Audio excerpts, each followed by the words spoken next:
जय सिया राम। मैं आचार्य राजेश श्री राम जन्मभूमि अयोध्या से। प्रिय दर्शकों, ऊर्जा, उत्साह, साहस, पराक्रम, लड़ाई झगड़ा, वाद विवाद, क्रोध, अहंकार आदि के कारक ग्रह भूमिपुत्र मंगल 20 अक्टूबर 2024 से लेकर 21 जनवरी 2025 तक लगभग 3 महीने नीच के राशि पर गोचर करेंगे, अर्थात कर्क राशि पर गोचर करेंगे। कर्क राशि पर गोचर करते हुए मंगल का शनि के साथ षडाष्टक योग, तो राहु की दृष्टि मंगल पर रहेगी और इसके परिणाम काफी खतरनाक हो सकते हैं। जैसे दो राष्ट्रों के मध्य में तनाव पैदा हो सकता है, राष्ट्राध्यक्षों के मध्य तनाव पैदा हो सकता है, एजिटेशन की स्थिति पैदा हो सकती है, कुछ राज्यों में, कुछ राष्ट्रों में गृह युद्ध की स्थिति पैदा हो सकती है। धर्माधिपति गुरु वक्री चल रहे हैं, धार्मिक मामलों में, धार्मिक संस्थानों के मामले में गलतफहमियां पैदा हो सकती हैं, वहां पर उन्माद पैदा हो सकता है। प्रकृति की बात करें तो प्राकृतिक आपदाएं आ सकती हैं, भूकंप, सुनामी, भूस्खलन आदि की संभावना भी बढ़ती हुई यहां पर दिख रही है। काफ़ी सावधानी भरा गोचर ये हम सब के लिए है, बहुत सावधान रहने की आवश्यकता है। लेकिन ये गोचर तमाम सकारात्मक परिणाम भी कुछ राशियों को लेकर के लिए आया हुआ है। यहाँ पर बात करेंगे मिथुन राशि के जातकों की। मिथुन राशि के जातकों के लिए मंगल का ये गोचर कई मामलों में बहुत शानदार परिणाम लेकर के आया हुआ है। जैसे कि पहले मैं बता दूं, वीडियो आपके चंद्र राशि पर आधारित है और यदि आपको अपनी चंद्र राशि नहीं पता है तो अपने प्रचलित नाम के आधार पर भी इस वीडियो को देखकर लाभ उठा सकते हैं। मंगल मिथुन राशि के जातकों के लिए लाभेश हैं और नीच के होकर के धन स्थान पर गोचर करेंगे। फलतः ये बहुत बढ़िया लक्ष्मी योग बना करके, बहुत बड़ा धनवान योग बना करके बैठेंगे। और ये चूंकि छठे स्थान के स्वामी हैं, यहाँ के कारक भी होते हैं, धन स्थान पर गोचर करेंगे। शानदार परिणाम यहाँ पर लेकर आते हुए दिख रहे हैं। मंगल आपके आय में वृद्ध निसंदेह बड़ी आय, बड़ा लाभ कराते हुए दिख रहे हैं और यहाँ पर कुछ आकस्मिक बड़े लाभ की भी संभावना बनती हुई दिख रही है। आकस्मिक बड़ा लाभ होता हुआ दिख रहा है, लेकिन वाणी में कड़वाहट आ जाएगी, वाणी में खींच और झुंझलाहट पैदा होगी, धैर्य की कमी हो जाएगी आपके अंदर, कुछ आलस्य प्रमाद भी बढ़ सकता है। इस बात का आपको ध्यान रखने की आवश्यकता है। मंगल धन स्थान पर बैठ करके आपके लिए जहां एक तरफ से धन और भौतिक सुख सुविधाओं की स्थिति बना रहा है, धन लाभ बड़े करवाता हुआ दिख रहा है, तो वहीं पर कुछ बड़े आकस्मिक लाभ की भी स्थितियां यहां पैदा करते हुए दिख रहे हैं।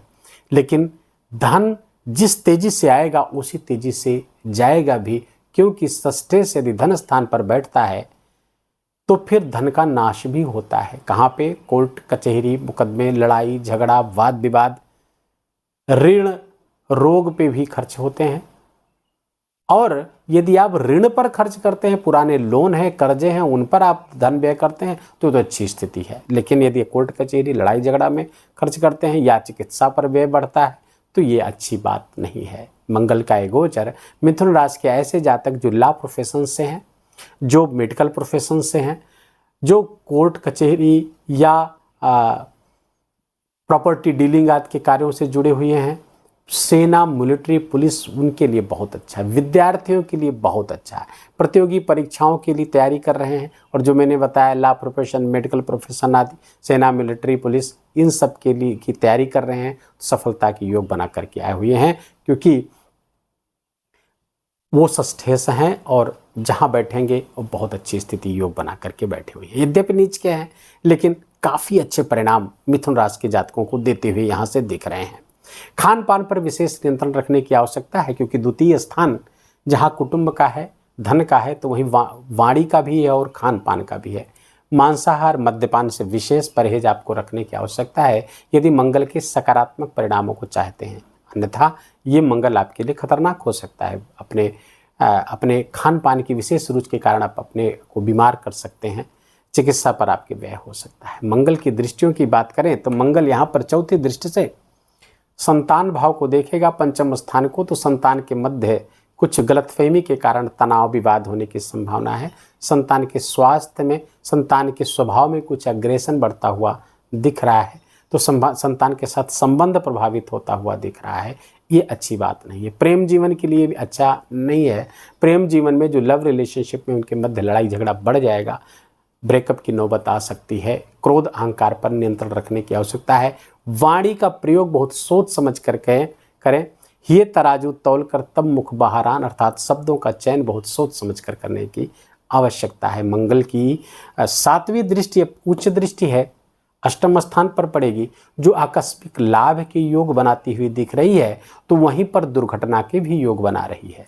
तो मिथुन राशि के ऐसे जातक जो माइग्रेन आदि से पीड़ित रहते हैं, हेडेक आदि से पीड़ित रहते हैं, या किसी भी दुर्घटना से ग्रस्त हो सकते हैं, चोट लगने, जलने आदि की संभावना, चोट चपेट, रक्तस्राव, जलने, इसकी संभावना थोड़ी सी बनी हुई है। सावधानी पूर्वक घर में काम करें या बाहर काम करें, वाहन आदि बहुत सावधानी पूर्वक आपको चलाने की आवश्यकता है। मंगल की 8वीं दृष्टि आपके भाग्य भाव पर पड़ेगी, यहीं पर शनि के साथ षडाष्टक योग जागृत हो रहा है, जिसके कारण से कुछ समस्याएं आपको पैदा हो सकती हैं। पिता के स्वास्थ्य, पिता के संबंध में कुछ समस्या पैदा होती हुई दिख रही है।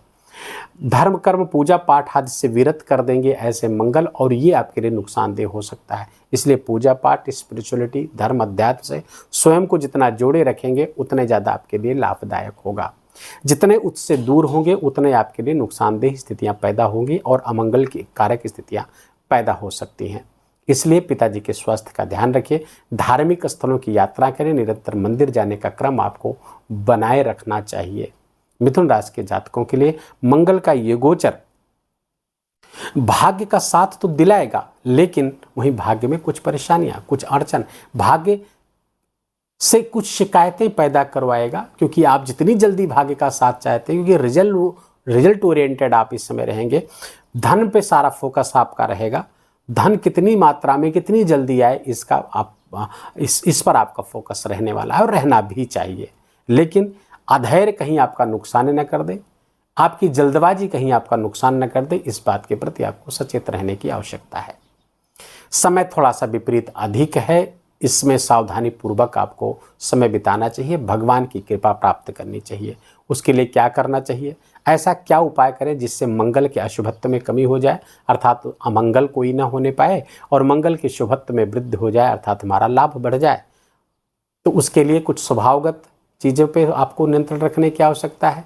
वाणी पर नियंत्रण रखें, स्वभाव में आक्रामकता न लाने दें, क्रोध पर नियंत्रण रखने, मेडिटेशन, योग आदि का सहारा लीजिए।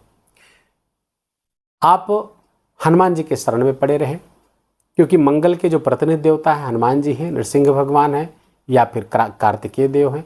जिनके प्रति आपकी श्रद्धा हो उनकी पूजा उपासना निरंतर करें, उनके मंदिर जाएं, हनुमान चालीसा का पाठ करें, और कम से कम 7 बार या 11 बार हनुमान चालीसा का पाठ करें। दूसरा प्रयोग आप करें, मसूर की दाल अपनी वजन के 10 अर्थात अगर यदि आपका वजन 70 किलो है तो 7 किलो दाल, 7 किलो थोड़ा ज़्यादा होगा तो आप इसको 700 ग्राम की मात्रा में ले सकते हैं। 50 किलो है तो 500 ग्राम।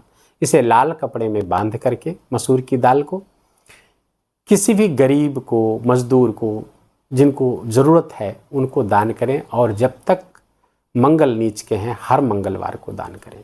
सोमवार, मंगलवार और रविवार को शंकर जी का शहद से अभिषेक करें, या गुड़ घोल करके रस बनाकर उसका अभिषेक करें।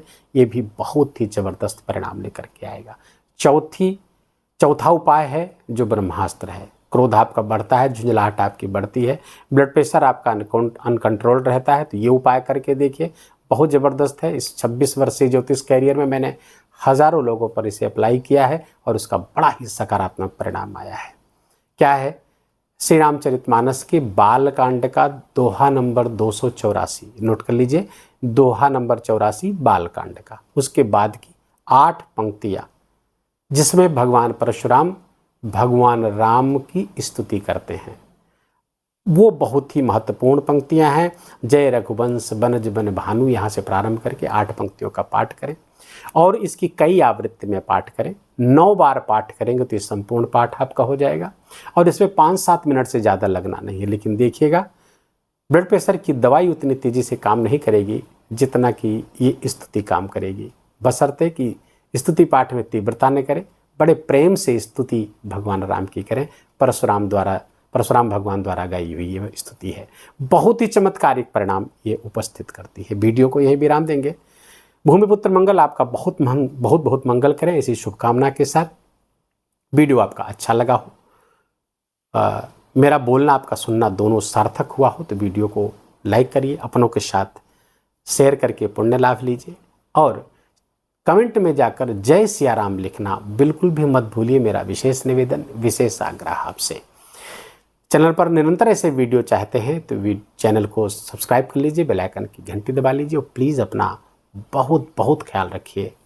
जय जय सिया राम।